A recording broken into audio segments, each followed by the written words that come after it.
Aquí comienza Agenda Nacional.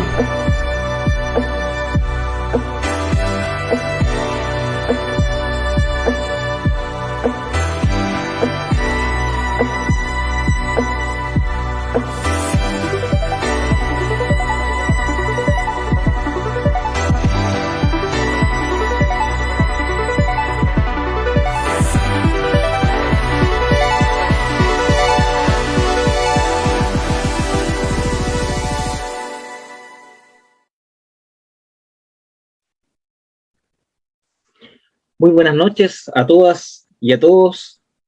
Es un placer saludarles en una nueva edición de nuestro programa Agenda Nacional que lleva adelante Radio Mosaico para todos quienes nos ven y nos escuchan esta noche. Para comenzar, me gustaría saludar a los panelistas que nos acompañan. David Aspeni, muy buenas noches.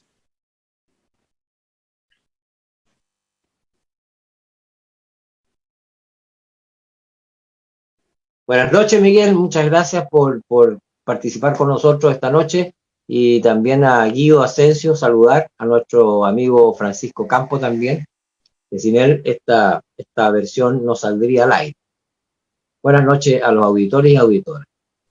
Buenas noches, David. Guido, muy buenas noches. Gracias por acompañarnos también.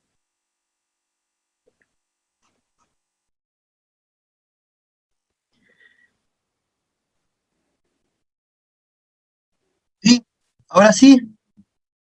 Bien, bueno. Sí, muchas gracias igual. Buenas noches.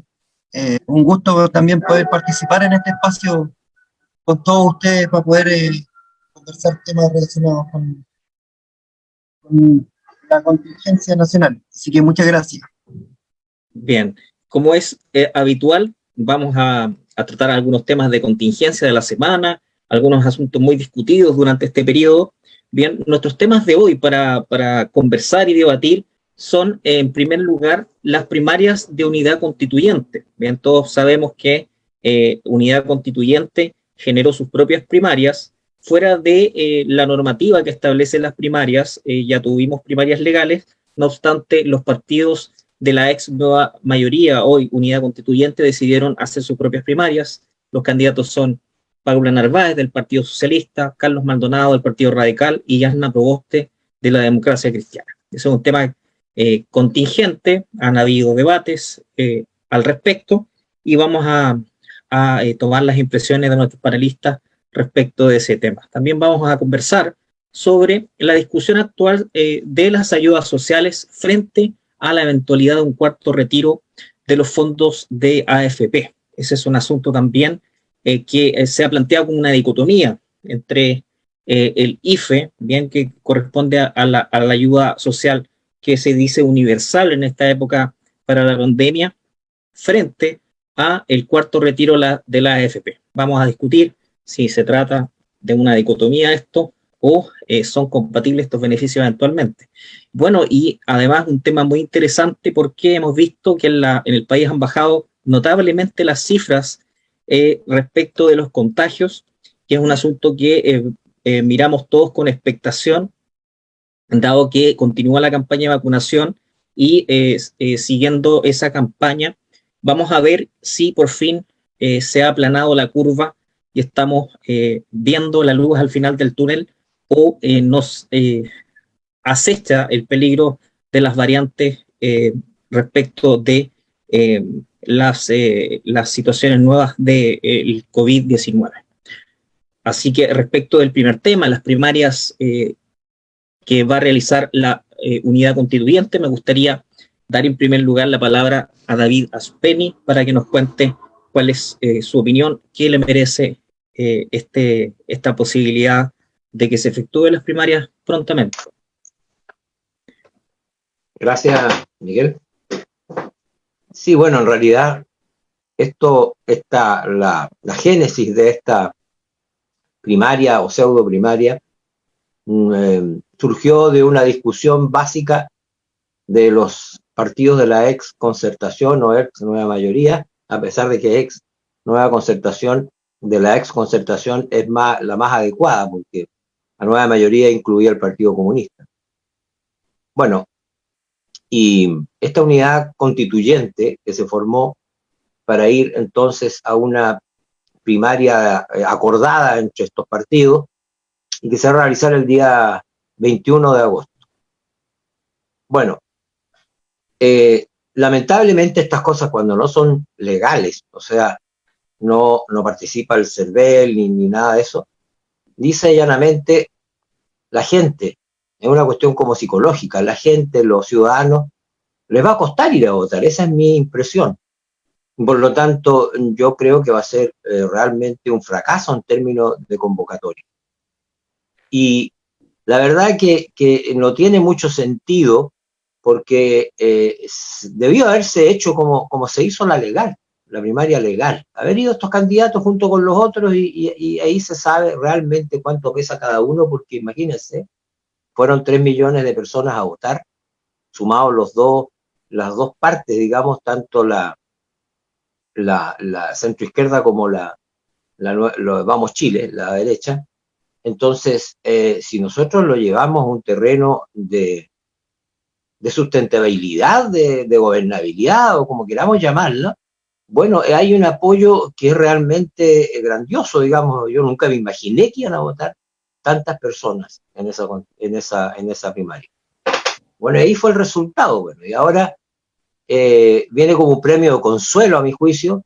Ya, bueno, vamos nosotros, total, en el fondo, ¿para qué sirve esto? La pregunta que tiene que hacerse cada uno. Y seguramente, como en política, nada tiene una cosa que no tenga, digamos, sentido. Sí tiene sentido.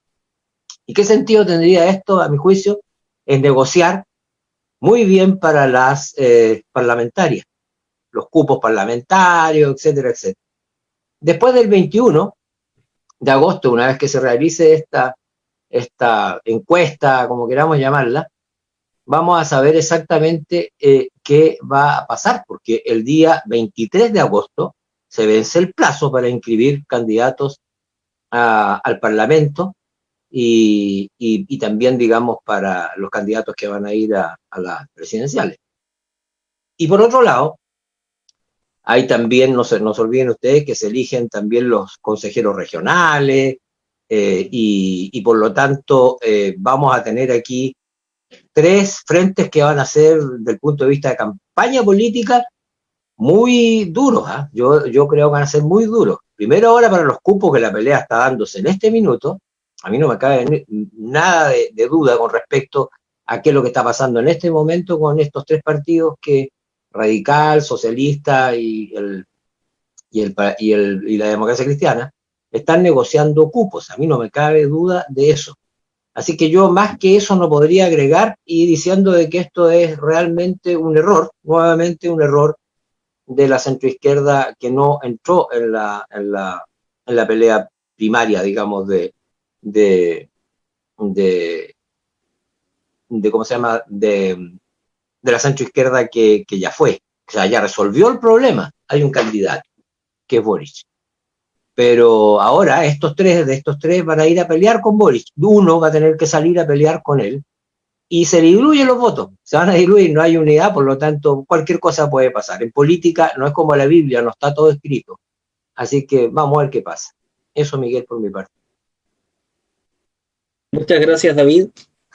Bien, ese llama la atención, es muy importante de pronto destacar que precisamente esta coalición, la nueva mayoría, la ex concertación, a su vez, promueve la ley 20.640, que es la que establece las primarias legales.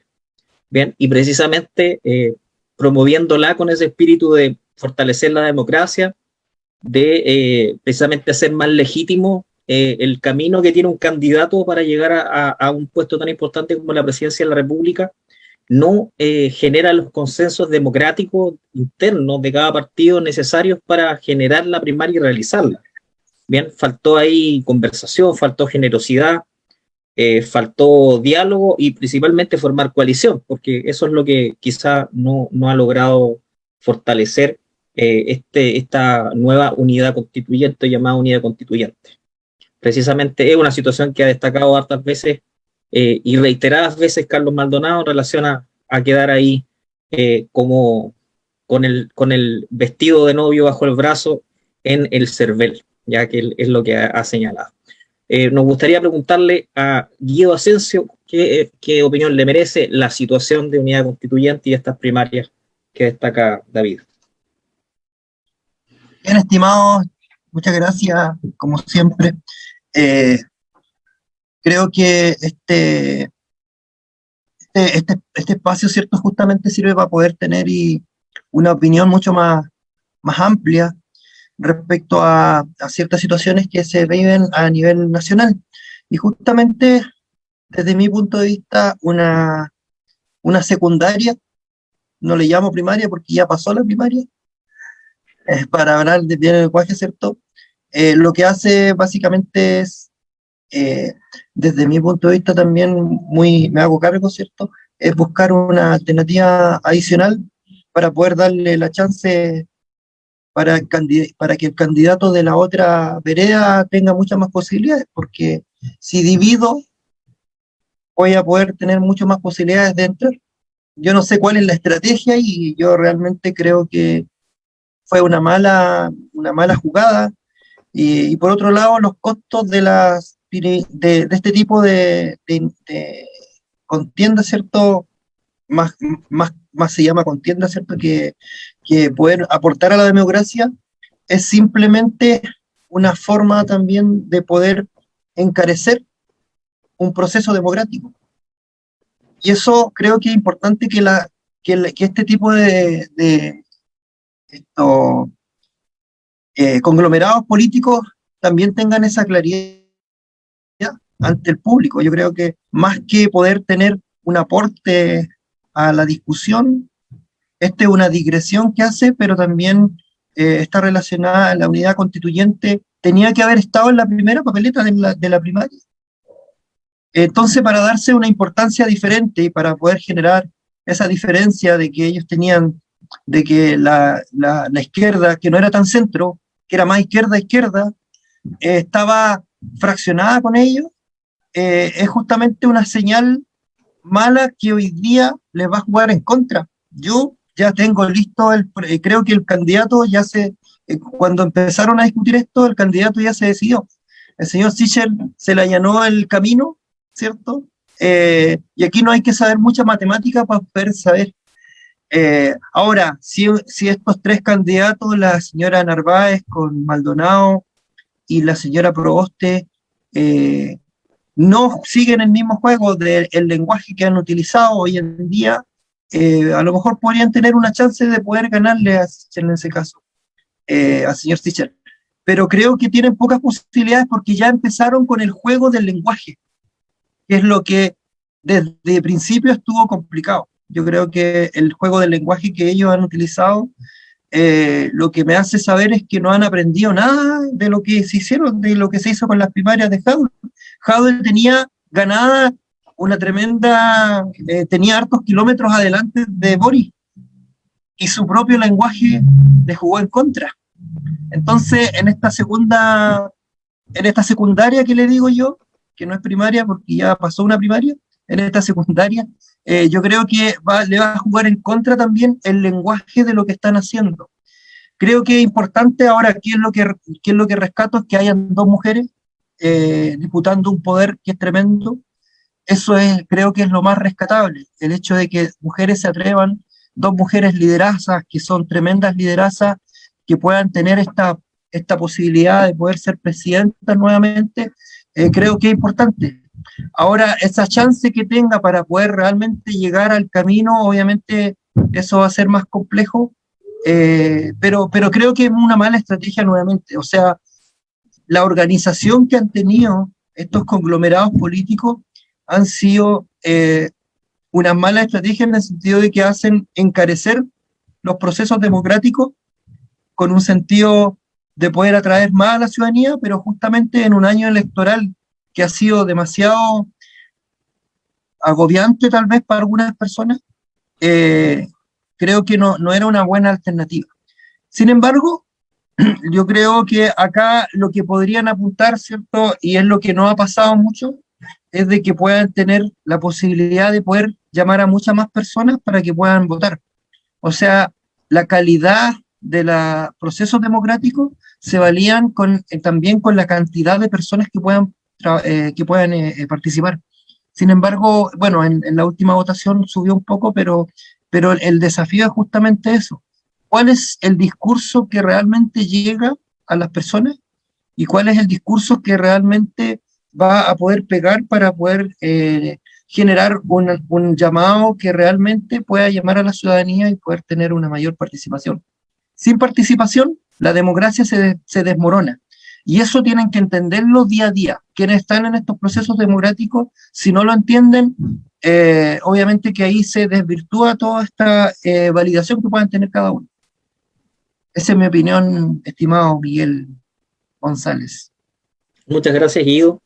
Sí, precisamente esa es una situación bien complicada en términos de encarecer la democracia como ejercicio, y tal como tú dices, y obviamente una primaria planteada en los términos que lo está realizando la unidad constituyente no tiene ni la infraestructura con la que cuenta el CERVEL, ni el despliegue territorial, bien, ni tampoco la publicidad que necesita una elección, en este caso, una votación. Bien, y tú, como tú bien dices, es un año muy cargado de eventos electorales. Bien, entonces vamos a ver si esto entusiasma a la ciudadanía de ir nuevamente a las urnas a apoyar a uno de estos candidatos. Es una situación que va a tener que hacerse a través de los partidos, que su alcance territorial es limitado, y evidentemente eso va a mermar la participación. Bien, y obviamente cuando hay poca participación le resta legitimidad a los procesos eleccionarios y alcance. Bien, así que desde el punto de vista de lo institucional, finalmente la primaria que se realizó amparada en la legalidad fue la que tuvo mayor éxito. Bien, y esto es bueno para la democracia, independiente de quién ha ganado aquella elección. Bien, y si lo vemos desde un punto de vista político, quién salió electo, bien, y quién prefirió la ciudadanía, los candidatos en general, tanto de la centroizquierda o la izquierda y de la derecha, son los competidores que les reportan más complejidad a los candidatos actualmente de unidad constituyente, tanto a Yasna Proboste como a Maldonado o a Narváez. El mejor panorama era que saliera electo o Joaquín Lavín o Daniel Jadwe, precisamente porque ellos se movían por el centro y podían atraer ese voto de centro izquierda, bien, o incluso de centro derecha, pero finalmente ganan los candidatos que representan de mejor manera o atraen votos tanto de centro izquierda como de centro derecha, como Gabriel Boric y Sichel. Así que en ese sentido, la dificultad que tiene el candidato que gane, ya sea Yasna Proboste, Maldonado o Narváez, bien, esta primaria unidad constituyente la tiene muy difícil para la elección que se viene en primera vuelta y en segunda vuelta. Bueno, obviamente, la opción que tiene alguno de estos candidatos, estimo, es solo en segunda vuelta y ganando a Sebastián Sichel, precisamente porque parece que la base electoral de Gabriel Boric es bastante alta y suficiente para que pase a segunda vuelta. El cuestionamiento lo tiene obviamente el candidato a la derecha respecto de si logra en definitiva llegar a segunda vuelta, porque haciendo ficción, si gana Yasna Proboste, podría atraer incluso votos de centro derecha, esta derecha un poco asustada, que fue hace poco a apoyar a Orrego para que ganara la intendencia, o sea, la gobernación de Santiago. Bien, lo fue a apoyar y podría eventualmente apoyar el candidato de la centroizquierda que salga de esta primaria de la unidad constituyente, y tendríamos, haciendo ficción también, 2 candidatos de izquierda en la segunda vuelta. Bien, ahí todo puede pasar, nada está escrito, como dice David, así que eso es lo que se avisora, pero ahora mismo con mucho mayor dificultad, a mi juicio, para la unidad constituyente y su primaria. Hubiese sido preferible, quizá, ya esto en opinión bien personal, erigir alguno de los candidatos como candidato único, logrando en definitiva un acuerdo político como no se logró para ir a las primarias anteriores, y eso hubiese sido preferible porque hubiese sido un signo de unidad, un signo de generosidad en estos momentos y de pragmatismo, que es lo que también hizo falta para esta coalición. Así que, sin más, cerrando el tema, ya agradezco sus opiniones y vamos a cambiar radicalmente de temática para tratar un asunto que se ha venido arrastrando durante toda la pandemia, y precisamente, como les esbozaba, ha nacido de la necesidad de la gente de contar con recursos para mantenerse cuando no ha podido trabajar, porque las cuarentenas obligan a la gente, y así debe ser, a estar en sus casas, ¿ya? Y precisamente los recursos se ven mermados en las economías familiares. El IFE y el cuarto retiro, que ahora se enfrentan, o algunos desde los argumentos los enfrentan como beneficios que pueden ser incompatibles. Bien, un cuarto retiro después de 3 que se han aprobado precisamente porque las ayudas estatales o el IFE ha llegado tarde. Bien, me gustaría partir ahora con Guido respecto de qué opinión te merecen esta situación. IFE, cuarto retiro, enfrentados como incompatibles eventualmente. Bien, estimado. Claro, yo creo que el ingreso familiar de emergencia, como su nombre lo dice, ¿cierto?, tiene que extenderse hasta que la emergencia exista. De esa forma, creo que es la forma también de poder a lo mejor anticiparse a que el cuarto retiro tal vez no sea una buena opción. El cuarto retiro es inminente, por decirlo de alguna forma, porque tiene la connotación, primero, de la necesidad, y segundo, de la popularidad que ya ha tenido este retiro.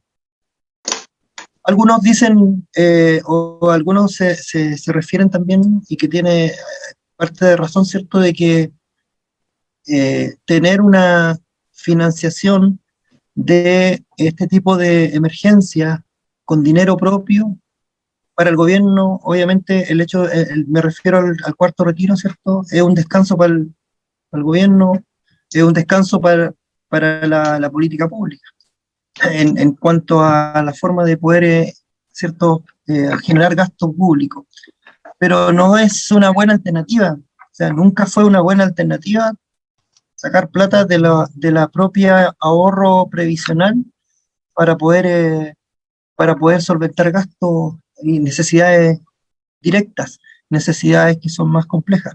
Entonces, yo creo que la planificación que se debe hacer respecto al ingreso familiar de emergencia tiene que obviamente extenderse, porque la emergencia todavía no ha bajado los brazos. Entender de que esto puede ser permanente, ¿cierto? Obviamente que es no entender la política pública y no entender de cómo ha evolucionado la pandemia. La pandemia todavía existe, la pandemia todavía no tiene fecha de término, la pandemia en Europa, por ejemplo, si uno puede ver cómo está ocurriendo con el tema de la variante Delta, eso sigue en pie.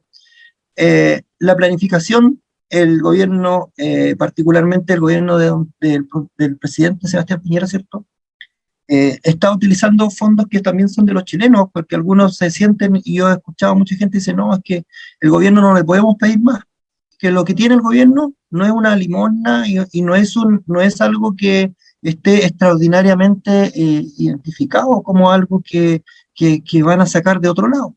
Es dinero que también está relacionado con los impuestos es dinero que también está relacionado con lo que le corresponde a cada chileno, es dinero que es parte del erario público, ¿cierto?, que pertenece a los chilenos. Entonces, algunos políticos incluso han dicho, es que le hemos dado. ¿Qué le ha dado usted, señor? Le diría yo a un diputado, a un senador o a alguien que toma ese tipo de decisiones. Ese es dinero de los chilenos, entonces eso las personas tienen que entenderlo como tal. Y creo que la política pública debe ser siempre consultada con a quienes le llega la política pública, a quienes les llega estos beneficios. Entonces, como hemos tenido un gobierno que cada vez está más desconectado con la realidad de las personas, justamente esa desconexión hace de que la planificación de este tipo de política pública de emergencia no sea la adecuada también.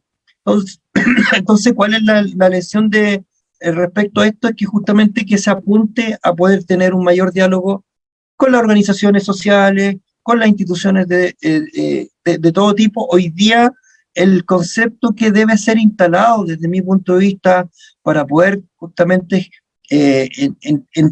instalar este tipo de política pública es el concepto de Egan Morán, que habla de la complejidad, es decir, entender de que muchos pueden aportar al fenómeno del COVID, al fenómeno ¿cierto?, de la emergencia mundial. Mucho se refiere a que hoy día estamos acostumbrados a que solamente la autoridad es la que tiene la verdad absoluta, pero no es así. La autoridad es una parte, está la autoridad, están las instituciones públicas, están las instituciones privadas, están las personas representadas por organizaciones, y hoy en día quien ha estado dando la solución de manera permanente es la autoridad, porque también la autoridad ha tenido el problema de la desconexión, porque también le ha costado mucho dialogar. Yo lo veo desde la proximidad, por ejemplo, le ha costado mucho a las municipalidades llegar y conversar y poder preguntar algunas cosas, porque obviamente o la forma de poder tener una democracia nunca ha estado instalado el proceso o el concepto de la participación. Y creo que con esta pandemia, este proceso o este concepto de participación es un concepto que debe ser instalado ya no como algo adicional, no algo como solamente simbólico, sino que debe ser instalado como un proceso de validación de la democracia de aquí para adelante. Así que en eso yo tengo harta fe de que puede suceder. Y particularmente, ¿cierto?, el cuarto retiro yo creo que no es una buena política pública, pero cuando la necesidad de las personas supera, ¿cierto?, supera la forma de poder financiar lo que corresponde a necesidades básicas, obviamente que ahí ya no hay una discusión. Siempre va a ser un mal retiro sacar ahorros, porque los ahorros tienen una conceptualidad de permanencia en el tiempo, y esto obviamente cambia todo ese esquema, pero no habíamos estado así antes, pero la forma de poder generar este tipo de planificaciones, creo que debe haber un mayor diálogo, y tal vez con una forma importante de poder sacar ese cuarto retiro. Yo lo que le recomiendo, yo soy financiero, hago clases de finanzas particularmente, lo que le recomiendo a las personas, si sale el cuarto retiro, que lo saque, pero que lo ahorre. Esa es la recomendación, porque de esa forma que el colocarlo en una cuenta de ahorro podría ser una forma también incluso de que tenga más utilidades que hoy en día lo que tiene en las mismas AFP, porque las AFP han demostrado ser ineficientes en el tiempo. Y eso yo lo estoy viendo no solamente por un análisis, por un tema discursivo que lo estoy haciendo, o simplemente una simple retórica, sino que lo he visto porque justamente he estado analizando los fondos de la AFP, y han tenido una gestión que no ha sido la adecuada respecto a la forma de cómo poder llevar una inversión a que se genere un crecimiento de verdad. Entonces, ¿qué es lo que yo recomiendo? Si es que alguien saca el cuarto retiro y tiene más encima el IFE disponible y tiene la profesión, justamente que tenga la posibilidad de poder tener un ahorro adicional, porque va a tener más utilidades. Incluso fondos mutuos es la forma más fácil de poder, o la forma más que está más a mano para poder tener cierto ese dinero. Pero dejarlo en el lugar muchas veces es una forma simplemente de poder tener tal vez un mayor ahorro, pero eso a largo plazo es muy difícil poder cuantificarlo. Así que por eso les recomiendo eso. No sé si será popular eso o no, pero desde el punto de vista que lo vean, siempre uno va a tener una opinión distinta que también va a ser obviamente respetable. Pero esa es mi opinión, estimado Miguel González. Me gustó su pregunta. Así es, pues Guido, cada uno tiene su opinión sobre un tema tan discutido y actual como los retiros de los fondos de AFP, que tienen muchos ribetes en relación al sistema de seguridad social incluso. Pero me gustaría, antes de intervenir, al menos con alguna opinión, preguntarle su opinión a David Aspeni, que algo nos va a decir sobre eso. Ya, sí, en realidad yo estoy bien preocupado por esto, porque lo que acaba de decir Guido Asensio, ese análisis financiero finalmente que hace, que obviamente es el adecuado, pero yo tendría un matiz con eso. Primero, porque hay que ver qué pasó recientemente, este día, viernes recién pasado, 6 de agosto. Se nos entregó el IPC del mes, 0,8%, fuera de toda expectativa. Las expectativas más altas eran un 0,3%, un 0,8%. El anualizado a julio, 4,5%, fuera de toda expectativa. Y por lo que se ve, y yo vengo sosteniendo esto hace bastantes meses atrás, yo diría que a principios de año ya me di cuenta que se estaba sosteniendo aquí una inflación muy superficialmente y en cualquier minuto sigue a escapar, y se escapó. Si nosotros analizamos hoy día los precios de la canasta de alimentos, muy lejos del IPC, debe estar por lo menos cercano al 50%, pero por lo menos en estos meses que llevamos de este año, 8 meses. ¿Y qué es lo que más consume la gente más vulnerable? Autos, viajes, tickets de avión y otros que están en la canasta que incluye el IPC. No, es alimentación, arriendo, dividendo, etcétera. Imagínense que la UEF va a subir 238 pesos este mes. 238 pesos. Y vamos al fondo ahora del fondo de pensiones. Yo creo que el fondo de pensiones tuvo una gestación que todos conocemos, se generó por la necesidad de un grupito de Chicago que necesitaba mucho dinero a corto plazo. Y lo obtuvo. Caramba que lo obtuvo. 250 millones de dólares a 300 millones de dólares más o menos la expectativa. Hoy día van 200 porque se retiraron 50 en los 3 retiros anteriores. 50 millones menos. Y están asustados los empresarios. ¿Por qué ellos ganaban nomás, pues? Porque resulta que si yo le pido al fondo y a través de un fondo de inversión, como dices tú, el fondo de inversión a mí me va a dar no más allá de un 0,3, con suerte un 0,4, y si hay buenas ganancias podría llegar al 0,5. ¿Y cuánto ganan ellos? Porque ellos son los que gestionan los créditos.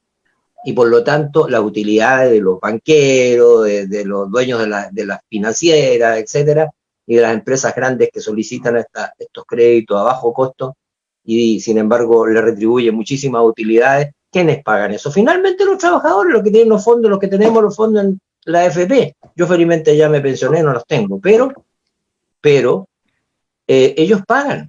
Y si ustedes se fijan, hoy, en este minuto, si se autorizar el cuarto retiro, o sea, aprobar el cuarto retiro, ¿cuántas personas no van a tener acceso?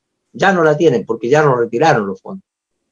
Por lo tanto, esas personas tienen el acceso al IFE, a los bonos de gobierno, etcétera, etcétera.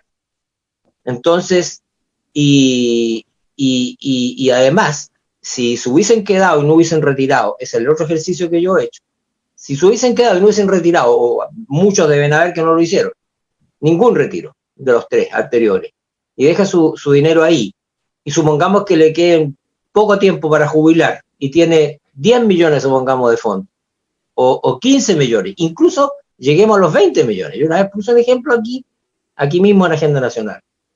Con 20 millones de pesos, ¿cuánto creen ustedes que va a recibir de pensión esa persona?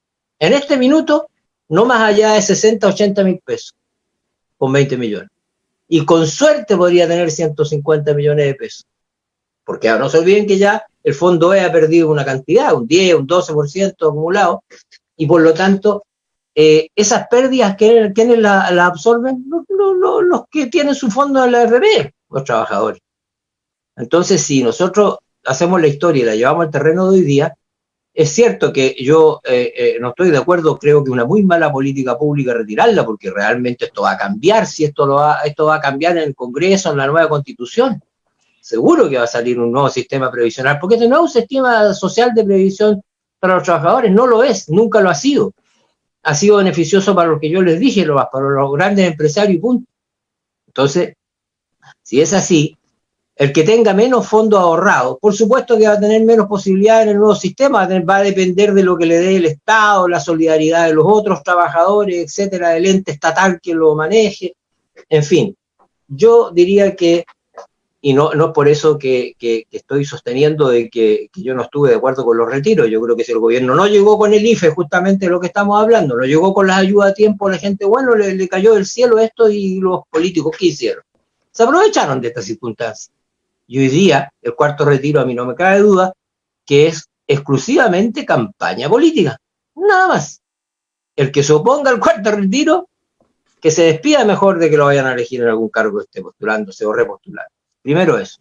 Segundo, el gobierno también está haciendo aquí campaña para su lado, porque resulta que si yo doy un IFE y lo extiendo hasta diciembre, que lo quiere lograr, más encima le agrego un apellido, un incentivo al empleo, IFE laboral, que está presentando la próxima semana. Entonces, enfoca la situación solo a los trabajadores ligados a un contrato formal. ¿Y los informales? Yo he escuchado a estos empresarios decir que nadie quiere trabajar, etcétera, etcétera. Pero ¿cuántos de estos trabajadores, ellos mismos, lo han contratado en la negra? Muchos de ellos están trabajando sin imposiciones, no me cabe duda, porque han hecho costo-beneficio. O sea, si me pillan a mí, inspección del trabajo, mire, sí, pero si tú dices que llevas 3 meses aquí, vas a perder tú nomás, por ejemplo. Tú tienes que decir que llevas 15 días, ¿por quién le va a aprobar eso? Entonces le van a sacar una multa porque no tiene contrato. Hace el contrato. Es decir, costo-beneficio. Si ellos, o sea, el empresario no está como nosotros mirando solamente el aspecto social y global, ¿no? Está mirando su bolsillo y punto. ¿Qué le pasó a un señor que hoy día es presidente de la República? Tenía información privilegiada, pues prendo un ejemplo nomás de muchos. En LAN, ¿cierto? Tuvo la información, dijo, ok, voy a comprar todo lo que pueda en acciones, las compró, se echó 9.000 millones de pesos de utilidad al bolsillo, y entonces, como eso era una infracción grave, un delito en definitiva económico, pero no tiene cárcel, pues, porque en la época de nuestro expresidente Lagos eso se retiró. Se hizo un proyecto para que no fuese penalmente castigado con cárcel. Bueno, hoy día no es penado con cárcel, entonces tengo entendido que se está solucionando eso con otro proyecto, no me queda claro todavía eso. Pero se echó 9.000 millones de pesos. ¿Qué hizo? ¿No es cierto? La superintendencia le aplicó una multa. ¿Cuánto? 300 millones. Pésimo negocio para el señor Piñera, pésimo. Ganó 9.000 millones y pagó 300 millones de multa. Entonces se dan cuenta que no hay una convergencia, no hay un equilibrio entre esto y esto otro. Siempre es una lucha de fuerzas ¿y quién pierde? El más débil. Siempre en una lucha así, social, pierde el más débil. Eso no lo digo yo, lo dicen muchos filósofos contemporáneos.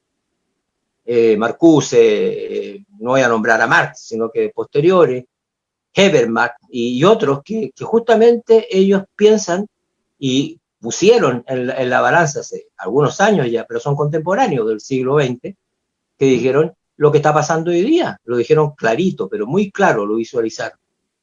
De manera tal de que con esto quiero cerrar el tema y decir que, bueno, yo espero que la situación de los trabajadores no siga empeorando nomás, nada más, porque la inflación a quién afecta, cerro con lo mismo que empecé, a los trabajadores, a los más necesitados. Muchas gracias, David. Es un tema muy complejo, el tema de las ayudas sociales en época de pandemia. Vamos a señalar que instituciones que no son precisamente instituciones de la izquierda internacional, de la Socialdemocracia, como el FMI o el Banco Mundial, han recomendado a los países inyecciones a las economías familiares a través de subsidios directos o ayudas sociales, en definitiva, protección social, para precisamente evitar que después de la pandemia siga aumentando la brecha entre ricos y pobres, finalmente los índices de desigualdad, que es lo que va a pasar, ya, y lo que está pasando y aconteciendo ahora mismo. Bien, respecto al cuarto retiro, yo tengo, bueno, mi opinión muy formada respecto de que la gente no tiene afección por las AFP y por lo tanto, y eso se extrapola también a nuestros representantes, a nuestros parlamentarios. No hay afección por mantener un sistema que evidentemente tiene esos niveles de ilegitimidad o de falta de legitimidad ante la ciudadanía. En definitiva, podría incluso aprobarse el IFE, ¿ya? Y este asunto de plantear el cuarto retiro como contrario al IFE, ya es un tema comunicacional, básicamente. Ya, tal como tú dices, parece convenir ahora mismo, al periodo electoral, aprobar un IFE, ya, precisamente porque son ayudas y si va dirigido también al laboral, vamos bajo la excusa de apoyar eventualmente a los emprendedores. Esto es una opinión personal, se apoya a quienes contratan masivamente a trabajadores por el ingreso mínimo, finalmente. Ya, esos son quienes aprovechan los IFEs laborales que se puedan venir o los subsidios al empleo, en definitiva, no en rigor a las pymes. Ahí de pronto debe diversificarse por tamaño de la empresa para efectos de otorgar subsidios. Los subsidios terminan beneficiando a las grandes empresas que contratan trabajadores por el ingreso mínimo. Ya ese también es una opinión. Respecto de esta falta de legitimidad, esto se viene hablando hace mucho rato. Cuando tuvimos la oportunidad de cambiar el sistema fue ante las conclusiones de la Comisión Marcel el año 2006, cuando se discutió en el gobierno de la presidenta Bachelet si continuaba el sistema de AFP o no. Bien, finalmente esa comisión termina decidiendo que continúa el sistema de AFP, pero ya estaba la crítica de la legitimidad del sistema. Esto se arrastra luego al año 2017. ¿Por qué? Porque el 2016 se empezaron a pagar las pensiones, las primeras pensiones se empezaron a pagar finalmente el 2016 del sistema de AFP y vieron que las tasas de reemplazo eran bajísimas y en definitiva estaba pagando muy malas pensiones. Y el 2017 se volvió a discutir y la comisión Bravo, esta vez, que también convocó a la presidenta Bachelet, esboza este problema de legitimidad de la AFP nuevamente y de forma muy dividida se vota que continúe el sistema del régimen de AFP. Obviamente esto se transformó en un proyecto de ley que ni siquiera se votó porque la presidenta Bachelet o el gobierno de la ex nueva mayoría no continuó gobernando y asume Sebastián Piñera y se ha mantenido la discusión sobre cambiar el sistema, lo que ahora, tal como bien dices, se traslada a la discusión de una nueva constitución, de un verdadero sistema de seguridad social. Vamos a coincidir y creo, voy a coincidir contigo que el que tenemos actualmente es un sistema de ahorro individual para la vejez, bien, para la invalidez o la supervivencia, pero no es un sistema de seguridad social como está concebido en los otros países que tienen un sistema, ya que tienen solidaridad intergeneracional, componente de reparto en el sistema, financiamiento tripartito generalmente, ya lo que no tiene nuestro sistema.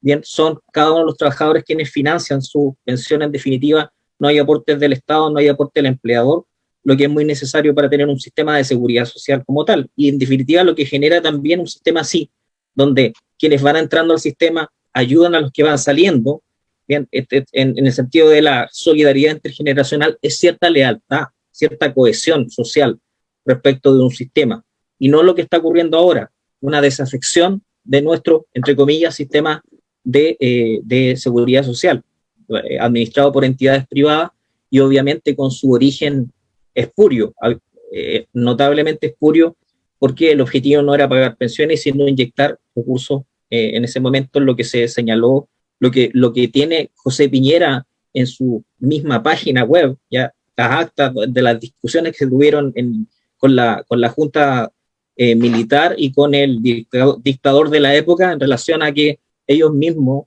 tenían dudas que este asunto fuera a funcionar, ya, y tenían dudas respecto de que si se inyectaban recursos de los cotizantes a las empresas, esto podría también generar el crecimiento de grandes grupos económicos, que es lo que estamos viendo ahora en realidad. Ese temor que se tenía, ya, y no lo planteó la oposición porque no había, lo plantearon la misma Junta de Gobierno, el mismo dictador lo planteó, el temor de que hubieran grupos económicos que tuvieran mucho poder en el futuro, ya, y en definitiva, bueno, obviamente eso redundó en que se salvaran y se dejara aparte las Fuerzas Armadas y de orden de este sistema. ¿Bien? Y esa fue la forma de salvar el asunto, o cerrarlo con la Junta de Gobierno y el dictador. Ya en general, los afectados fueron todos los chilenos a través del sistema y los obligaron a cambiarse a esto. Entonces, no es sorprendente que la gente quiera un cuarto retiro, porque la verdad es que el sistema está absolutamente deslegitimado y así probablemente continúe. Y las AFP, bueno, vamos a ver si sobreviven. Coincido con Guido en que hay sistemas mejores de ahorro, incluso previsional. Bien, hay APB, el pilar voluntario, por ejemplo, de la manera en que está concebido, lo pueden llevar las AFP, pero también lo pueden llevar las instituciones, compañías de seguro y otros organismos que tienen mejores rentabilidades que las AFP. ¿Ya? Entonces, como opinión personal, no tengo problema. Hay gente que no necesita el dinero, pero si lo saca del FP y lo ahorra en una APB con mejor rentabilidad, nadie lo podría culpar. Bien, ahora, desfinanciar el sistema de AFP solo implica desfinanciar a alguien que no se les va a poder pagar una pensión, porque a la par que se discute si desfinanciar el sistema de AFP, se señalan que estos ahorros son de cada cotizante, ¿ya? Y se quiere proteger estos ahorros y que no vayan a un fondo común, ¿ya? Por lo tanto, hay un discurso ahí que es un poco contradictorio, porque no quieren que esto forme parte de un sistema de reparto. Así que eso es respecto de las ayudas sociales, y hay mucho que decir. Obviamente el país tiene una deuda pública ya muy baja respecto de los demás países de la OCDE, ya 34% aproximadamente del PIB en ayudas sociales, ya lo que o de deuda pública más bien que de ayudas sociales, y otros países que tienen una deuda del 80%, del 100%, y se endeudan precisamente para brindar prestaciones de protección social o subsidios directos a las personas. Se endeudan los países, ya, tal como decía Guido, este dinero es de todos los chilenos, la deuda que se asume también es de todos los chilenos para precisamente soportar estas épocas complejas y no recurrir a los fondos de cesantía para paliar la cesantía. Es decir, las personas finalmente terminan financiando su propia cesantía, financiando su propia necesidad a través de sus fondos de pensiones, que es lo que ha ido pasando durante esta época. Así que es un país que al menos está al debe en transferencias directas, y vamos a terminar después de la pandemia con un país mucho más desigual que el que era antes, ¿ya? Espero que todo eso se pueda ir corrigiendo con el tiempo, y esa es la esperanza que se tiene. Bien, como un tema que trae esperanza, ya hablando de las cifras en torno a la pandemia, la baja de los casos, bien, y también efectividad de la vacunación. Sobre eso yo quisiera preguntarle primero a David, que es el más conocedor de estos asuntos, al menos farmacológicos y médicos. David, por favor, cuéntanos. No, por favor, yo no soy el que más conoce sobre esto, pero he leído mucho por mi formación, pero en realidad hay cosas aquí que a mí me cuadran bien y otras no me cuadran tan bien. Y voy a explicar. Por ejemplo, cuando se habla de que esto se está soltando, se está liberando a la gente para que vuelva a hacer su vida más o menos normal, etcétera, etcétera, porque los valores de los infectados, etcétera, ha disminuido muchísimo. Es cierto que el número nos está diciendo de que estuvimos al borde de los 10.000 diarios y hoy día vamos en 1.000 aproximadamente.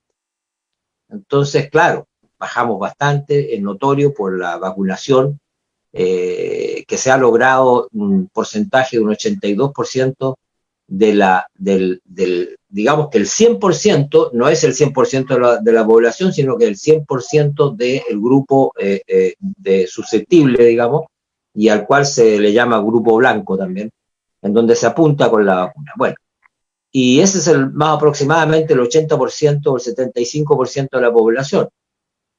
Ahora bien, pero que nadie ha tenido en su mente ver lo que ha pasado hasta aquí con esto. Ha pasado que, por ejemplo, rezagados o antivacunas, ya vamos en 1 millón y tanto, que debieran estar vacunados y no están. Si esos estuvieran vacunados, estaríamos más o menos en el grupo que apunta el gobierno. Entonces, está bien, pero el problema es que apareció un invitado de piedra. Y este invitado, que se llama Delta, apareció por las fronteras que se suponían que estaban cerradas y no estaban tan cerradas, sobre todo la aérea. Entonces, entraron por ahí y hoy día, claro, tenemos reconocidos por el gobierno 57 infectados con este virus Delta, de la variante del virus Delta, y de ellos, 5 me parece que son que son comunitarios, infectados comunitarios. ¿Qué significa eso? ¿Que no se infectaron porque alguien llegó de afuera y se lo infectó? No, se infectaron comunitariamente. Eso significa que ya está metido aquí. Entonces nosotros no podemos ser distintos a los 90 países donde está metido el Delta con problemas. Imagínense, les voy a poner el ejemplo de España, Francia, y el más significativo para mí fue Israel, que se sacaron todas las medidas de encima, mascarilla, etcétera, abrieron todo, y hoy día están otra vez con medidas de confinamiento y con mascarilla y asustados porque se les metió la vacuna, digamos, la variante Delta fuerte, porque contagia más que los otros virus.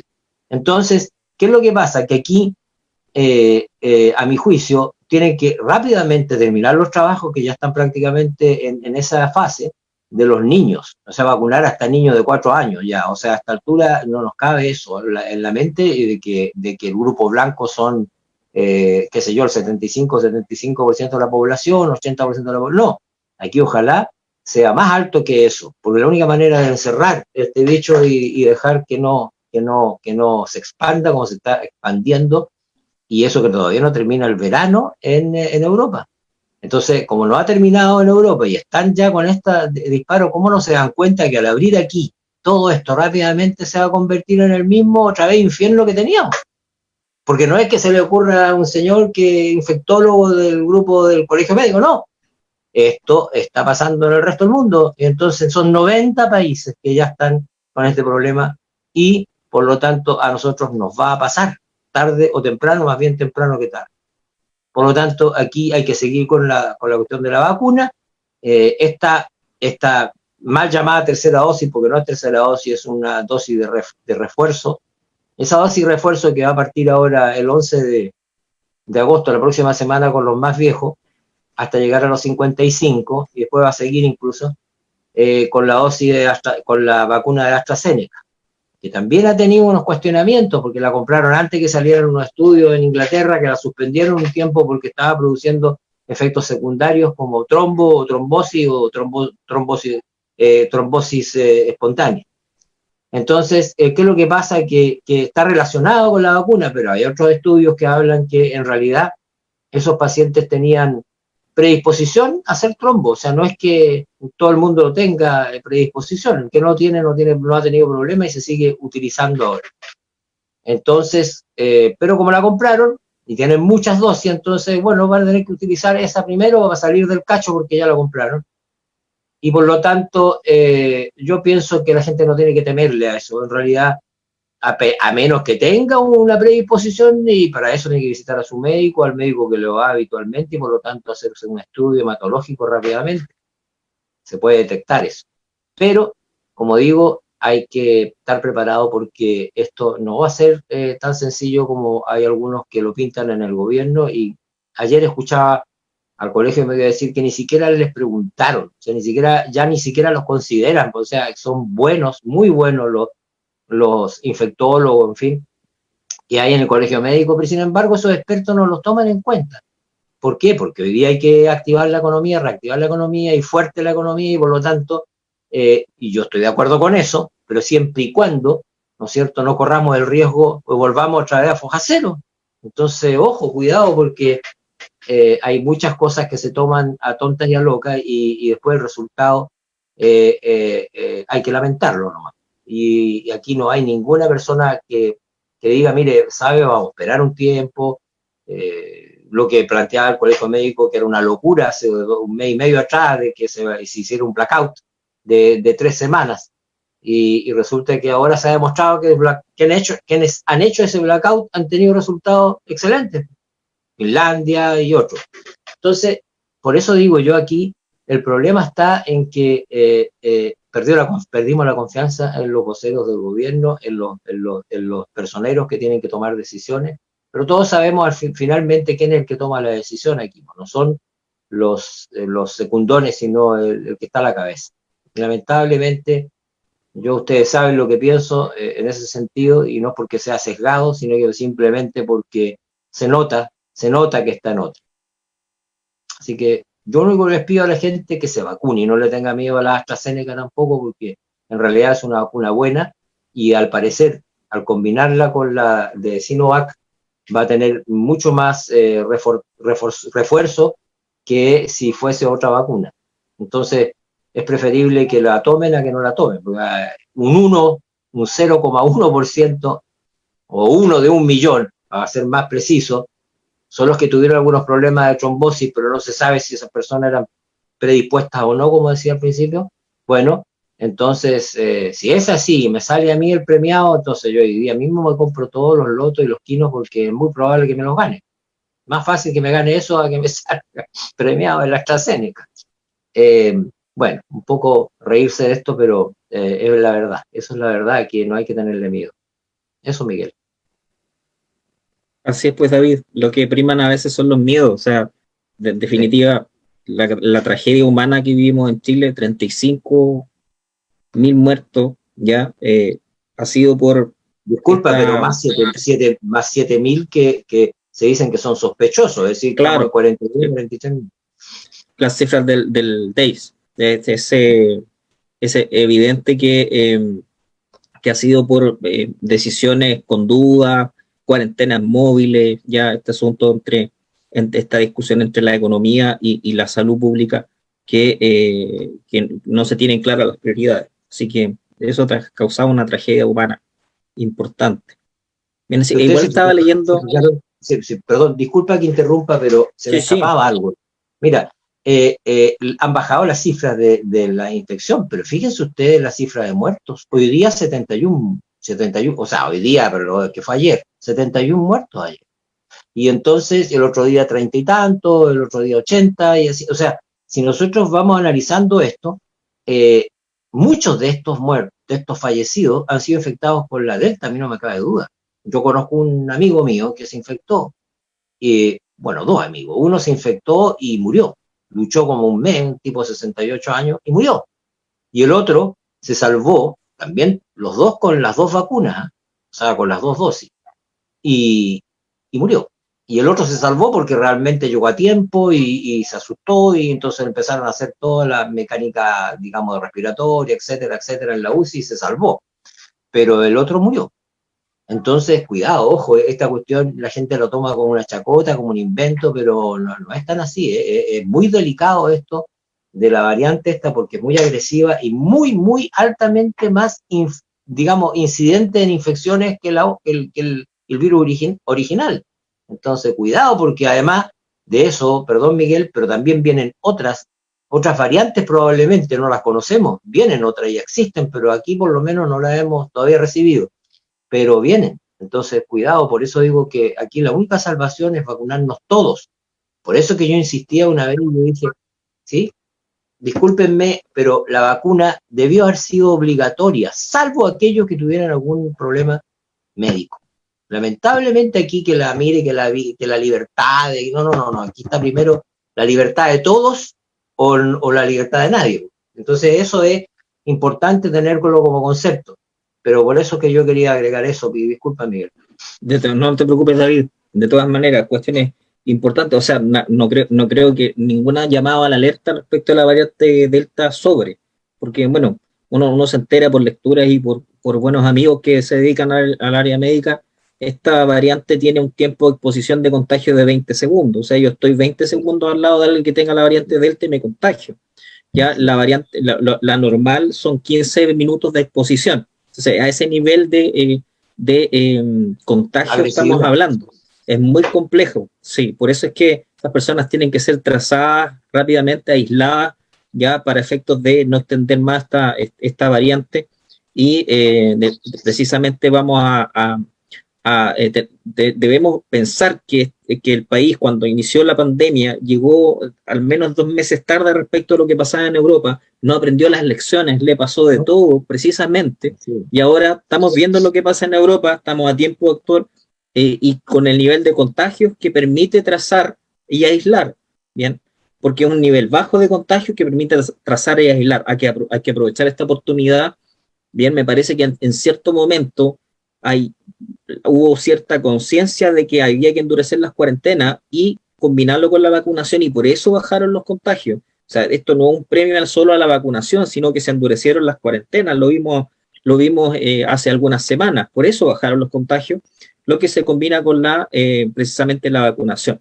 Así que es mérito también de la sociedad civil, esa participación que dice Guido, a la que aludía por otro motivo, pero es importante porque tenemos colegios médicos activos, con profesionales competentes y advirtiendo, bueno, circunstancias evidentemente que la autoridad no ha tomado suficientemente en consideración en la actualidad. Ya debería entonces continuar con el tema de las cuarentenas cuando correspondan, con toda la dureza que eso implica, privilegiando la salud pública frente a la economía.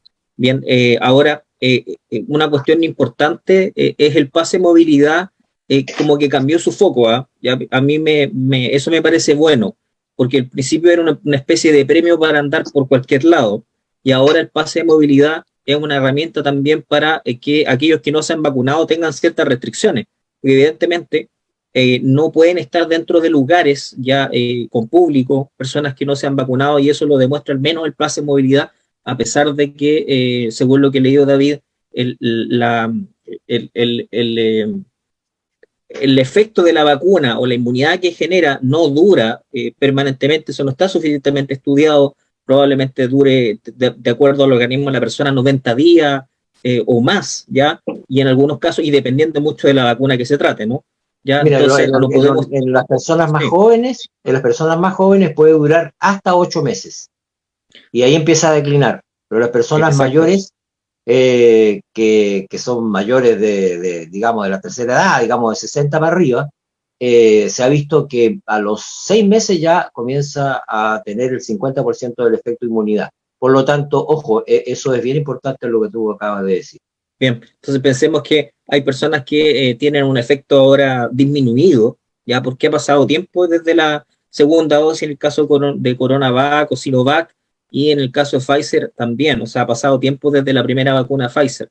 Bien, y respecto de AstraZeneca, igual hay gente que anda difundiendo información sobre los peligros de precisamente sufrir estos trombos, ya lo que no tiene absolutamente, son cifras muy marginales. Ya leí que eran 70 casos en total de 20 millones de vacunados con AstraZeneca y 18 personas fallecidas, o sea, 0,0, tal como lo graficaba David, una lotería y una mala suerte terrible que te llegue a afectar, y hay que supone una prevalencia ahí sí, a sufrir trombosis que no tienen mucho que ver con la vacuna probablemente. Bien, quisiera para finalizar este bloque y ya terminando esta grata conversación, preguntarle a Guido qué opinión le merece este tema de las cifras de contagio y la vacunación por COVID-19. Bien, estimado, bueno, yo creo que la cifra de vacunaciones y las formas que se han tenido, y me quiero centrar en el tema que ustedes colocaron, que colocó el estimado David, respecto al tema de la libertad. Creo que el concepto clave que hoy día es importante verlo de aquí para adelante. Es uno de los conceptos más conflictivos que existe a nivel mundial. Gracias a ese término se han desatado guerras mundiales, gracias a ese término se han desatado conflictos bélicos, gracias a la libertad se desató ¿cierto? Las bombas, las grandes bombas, gracias a la libertad.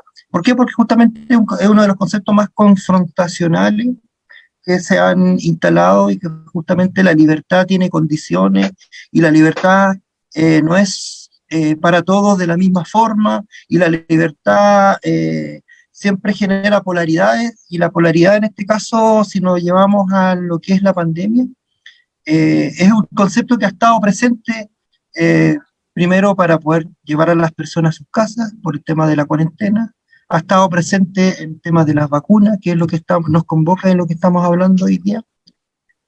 Y en este caso, ¿cierto? Cuando existe una amenaza tan grande como la que ha habido ahora respecto a la salud de las personas, la relativización de este concepto de libertad creo que no ha correspondido en ese sentido. O sea, a mí me ha tocado verlo desde cerca, porque estoy en este caso, hoy día estoy trabajando en un municipio donde tengo ese concepto, donde estoy trabajando directamente, y obviamente ahí me toca poder participar de manera que tengo que poder tomar decisiones respecto con justo a la autoridad directa, con un alcalde.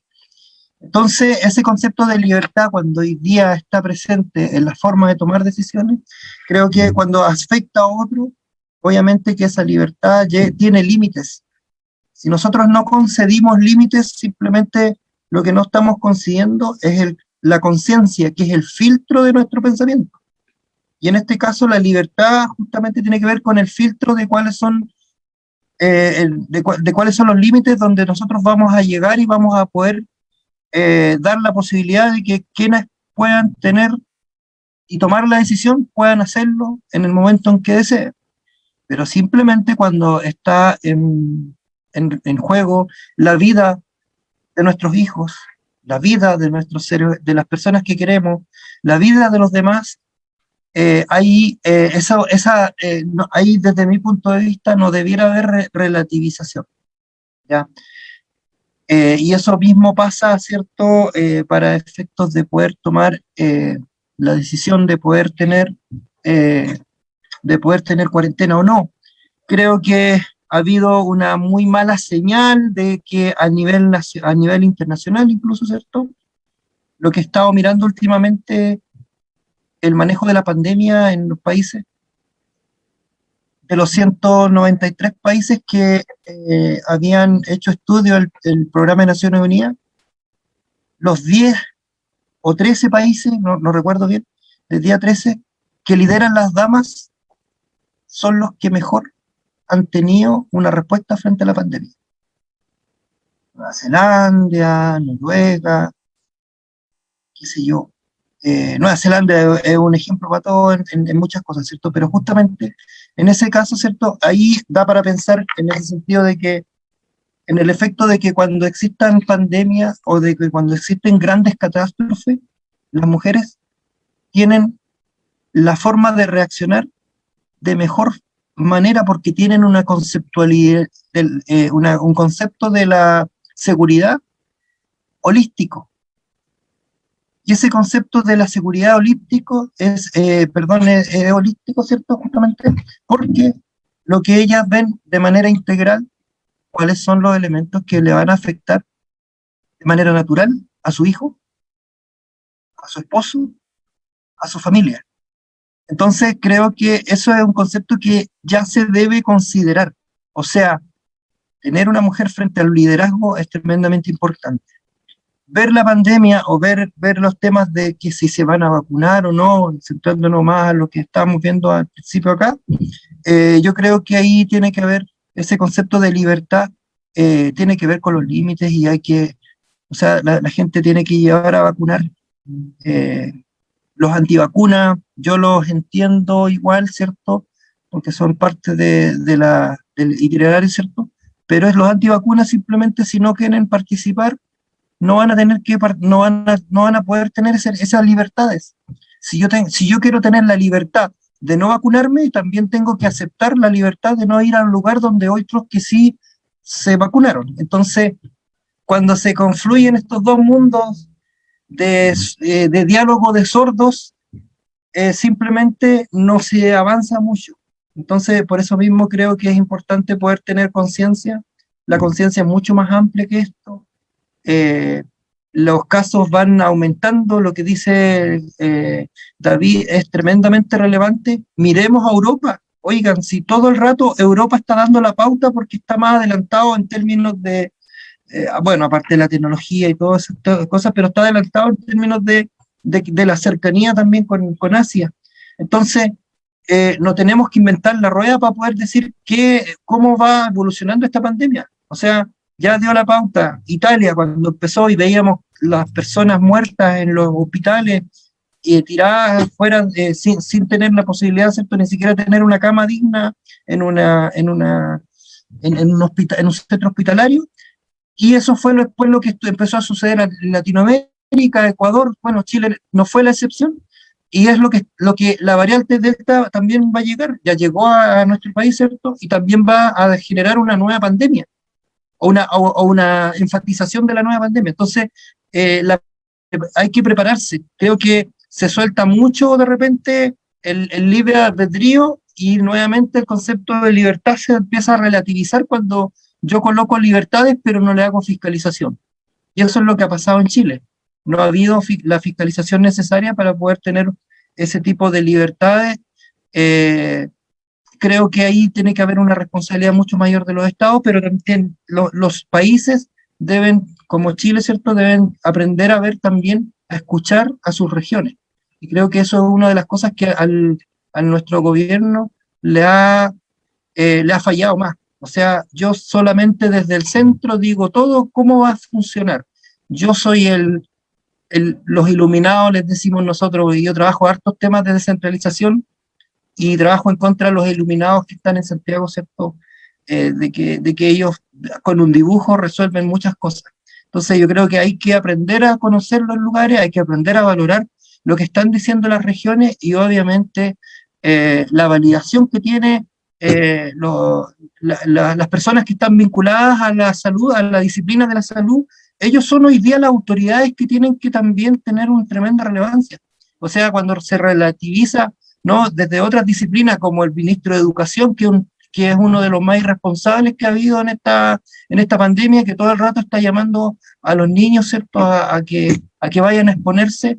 Creo que justamente hay que escuchar el principal actor hoy día es la salud y es la autoridad que debemos aprender a interpretar y son los que van a tener la última voz, no el ministro de Educación o ningún otro ministro, como un ministro que relativizaba todos estos temas también de economía, que decía que la economía estaba por sobre la salud. Es inédito. Bueno, hay que ir viendo y creo que hay que ir conversando más y escuchando más. El respeto está por sobre todo esto, respeto y tolerancia. Y creo que se debe aprender. Y creo que el gobierno todavía sigue siendo el amo y señor de todo para tomar las decisiones. Entonces, con un gobierno que no sigue escuchando, simplemente vamos a tener exactamente los mismos resultados. Eso, estimado. Gracias, Guido. Es complejo, sí, interesante desde el punto de vista de los derechos fundamentales que tú planteas, la libertad individual versus la vida, la salud, ¿ya? Obviamente, en teoría de derechos fundamentales, y esto es una situación que yo sé por mi profesión, respecto de que no existe jerarquía entre derechos fundamentales, no existe derechos fundamentales más importantes que otros per se, ¿ya? Pero en el caso concreto siempre se debe ponderar. Actualmente la ponderación, ya en el caso concreto respecto de la libertad individual frente a la vacuna, ya, y la vida, bien, y la salud de la población, ya creo que ahí se inclina la balanza hacia preservar evidentemente la salud de la población para preservar la vida. Ya en el caso concreto se pondera y se inclina la balanza. Ahora, hay otras situaciones donde la libertad personal se ha visto restringida, que tiene que ver con los toques de queda, ya situaciones de estado de excepción constitucional donde se ha restringido la libertad, ya, y no en todos los casos se justifica mantener estados de excepción permanente, ya, y para todo el país, porque también ahí donde se muestra y claramente la expresión del centralismo es una situación que es asfixiante a veces para territorios que no se justifican medidas restrictivas por la noche, por ejemplo, en Aysén eventualmente, o en lugares que son más aislados con realidades completamente distintas a la de la capital. Así que la descentralización llegó para quedarse como concepto, pero hay mucho que avanzar ahí y espero que se pueda traducir en cómo se lleva adelante el gobierno, la política pública y la convivencia finalmente, porque eso nos va a cambiar. También se va a transformar la convivencia con una descentralización efectiva. Las decisiones se van a tomar en los territorios. Así que hemos tocado muchos temas, hemos hablado de las primarias de unidad constituyente, hemos hablado también de las ayudas sociales, el IFE, el cuarto retiro y finalmente de estos auspiciosos números, pero del temor también que existe de que la situación se complejice tal como ocurrió en Europa y no tengamos capacidad de reaccionar como no la tuvimos antes como país. Así que me gustaría darle la palabra a David para que diga unas palabras finales o nos despidamos, ¿ya? Y también a su vez a Guido luego de David y para llegar a término con nuestro programa de Agenda Nacional del día de hoy. Muchas gracias Miguel, ha sido un placer esta noche haber tenido esta grata conversación con ustedes y agradecer también a los auditores y auditoras que nos hayan escuchado o visto o nos van a ver probablemente en el video, pero pedirles incluso que sean tolerantes porque a veces uno cae un poco en la vehemencia cuando se apasiona mucho con los temas, pero la vida es así, es apasionante y uno no puede salirse de esos esquemas tan fácilmente. Bueno, y lo que quiero es agradecer también a Francisco Campo porque nos acompaña y pedirle disculpas porque, bueno, hoy día nos hemos tomado un tiempito más, pero quiero agradecerle también a Guido y a Miguel por habernos acompañado. Muy agradable ha sido esta conversación, para mí por lo menos. Gracias, Miguel. Muchas gracias, David. Guido. Bien, estimado. Bueno, cada vez para mí siempre es un placer poder compartir en Radio Mosaico. Creo que hemos fijado una bonita experiencia donde tenemos opiniones distintas, pero sin pasar la libertad del otro, como decía, ¿cierto?, en este espacio. Y eso es lo más importante, o sea, la diversificación de las opiniones creo que es importante porque cada uno tiene verdades distintas que puede aportar desde sus realidades, desde sus vivencias, y nuestro país y nosotros no somos tan distintos en ese sentido, y la horizontalización de un discurso creo que es importante. ¿Qué me interesa a mí poder ir aprendiendo también, ir internalizando en este espacio? Es la forma de poder decir que el discurso que se diga y la responsabilidad que se diga en cualquier medio de comunicación tiene siempre consecuencias. Y eso creo que lo deben entender los políticos en todo sentido, porque muchas veces existe una incontinencia del discurso que puede afectar a muchas personas. Cuando uno va teniendo ese tipo de filtro de la conciencia, ¿cierto?, creo que uno puede ir aportando mucho más, incluso en el silencio, aporta más de repente en los espacios donde uno tiene que intervenir. Así que para mí es una tremenda escuela escucharlo a ustedes también, estimado Miguel y David, así que es siempre un placer conversar con ustedes. Así que esperemos que estemos en otra instancia. Conocernos físicamente, que es lo más importante. Pues. De todas maneras, para que llevemos a cabo estos programas de forma presencial en algún momento. Ha sido un placer, Guido, ha sido un placer, David, ¿ya? Escuchar sus opiniones, compartir las mías con ustedes y que nos pudieran escuchar todos aquellos que nos siguen cada semana en Agenda Nacional en Radio Mosaico. Agradezco a Francisco, les disculpo por pasarnos un poco del tiempo, pero obviamente nos guía la pasión, esa misma que siente David para continuar con este programa. Así que muy buenas noches a todos, a todas que nos escuchan en Radio Mosaico, que sigue sus transmisiones.